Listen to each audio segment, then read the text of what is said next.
la reine Elisabeth II n'a pas invité Camilla Parker Bowles à la fête de 850 personnes qui s'est tenue au palais de Buckingham pour célébrer le 50e anniversaire du prince de Galles de l'époque. La défunte monarque a fait un geste puissant lorsqu'elle a publiquement démontré son aversion pour que la relation entre le prince Charles et Camilla devienne publique, selon un nouveau documentaire. La reine Elisabeth II a accueilli des centaines de personnes au palais de Buckingham quelques jours avant le 50e anniversaire de son fils et héritier en novembre 1998. La liste des 850 invités, cependant, ne comprenait pas une personne très proche du cœur de Charles, Camilla, qui 3 ans plus tard avait divorcé d'Andrew Parker Bowles. Cette décision était un test du pouvoir de la reine, a affirmé le nouveau documentaire d'ITV intitulé The Royal Crown, Inside the House of Windsor. Apparaissant dans la série, George Carey, qui était l'archevêque de Canterbury à l'époque, a déclaré « Charles et Camilla ne pouvaient pas avoir une relation continue ouverte, vous ne pouvez pas faire ça. Vous pouvez si vous êtes un membre ordinaire du public, vous ne pouvez pas si vous êtes un membre de la monarchie. » Lors de la fête au palais, Elisabeth II a chaleureusement célébré son fils, célébrant dans un toast d'anniversaire sa diligence, sa compassion et son leadership. Néanmoins, le défunt monarque semblait partager le même point de vue que l'archevêque désormais à la retraite, comme en témoigne sa décision d'exclure Camilla de la liste des invités. Le narrateur de la série documentaire a déclaré, avant la fête, la reine dit à Charles sans équivoque qu'elle ne tolérera jamais sa relation avec Camilla.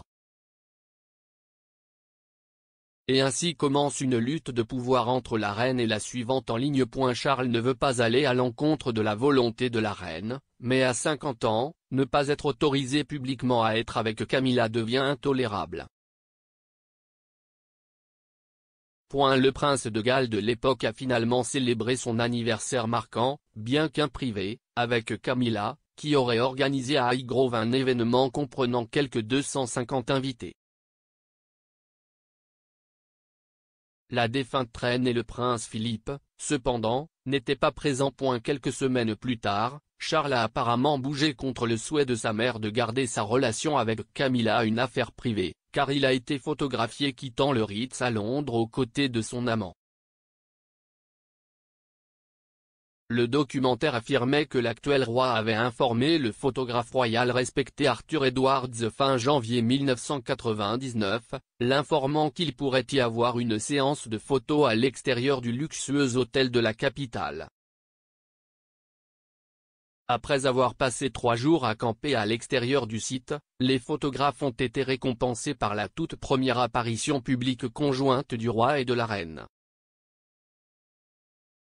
Ensemble, le couple avait assisté à la fête du 50e anniversaire de la sœur bien-aimée de Camilla, Annabel Elliott.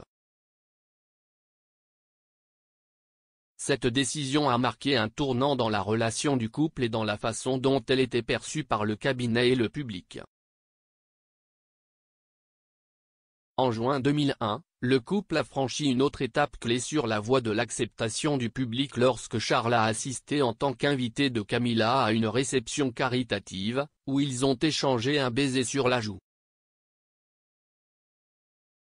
L'archevêque lui-même a commencé à avoir des doutes sur l'avenir de leur relation et a demandé une rencontre privée avec l'actuelle reine, au cours de laquelle il a été vraiment frappé par elle et par son profond amour pour le prince de Galles. 6 ans plus tard, le défunt monarque a accepté leur union et, après un bref engagement, Charles et Camilla se sont mariés en avril 2005. Tous les épisodes de The Royal Crown, Inside the House of Windsor sont disponibles en streaming sur ITVX ici.